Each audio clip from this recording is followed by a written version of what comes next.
తన మనసుని కాచుకోనివాడు ప్రాకారం లేని పురముతో సమానము అన్నాడు సొలొమోను సామెతల్లో.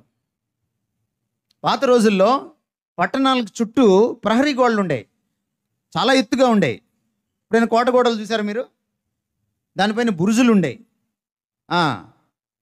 ఆ బురుజుల పైన అందరూ ఎప్పుడు కాపలా కాస్తూ ఉండేవాళ్ళు, ఎవరైనా యుద్ధం చేయడానికి వస్తారా మా మీదికని.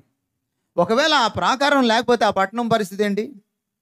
ఎవడైనా ఎప్పుడైనా వచ్చి ఆ పట్టణస్తులను దోచుకోవచ్చు, చంపచ్చు, ఈడ్చుకెళ్ళచ్చు, ఏమైనా చేయొచ్చు.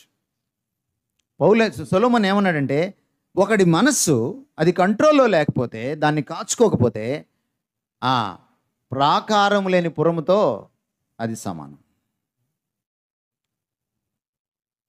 అపవాది ఎప్పుడు దాడి చేద్దామా అని చూస్తూ ఉంటాడు, గర్జించు సింహం వలె తిరుగాడుచుంటాడని పేతురు రాశాడు. మీరు ఆల్రెడీ గేట్లు తీసేసి ఇటు వాట్సప్, ఇటు ఫేస్బుక్, ఇటు టీవీ, అటు సీరియల్ అన్నీ పెట్టుకొని మీరు కూర్చుంటేవాడు వాడు హాయిగా లోపలికి వస్తాడు. సో మీరేం చేయాలి? మీ మనసుని కాపాడుకోవాలి, కాచుకోవాలి.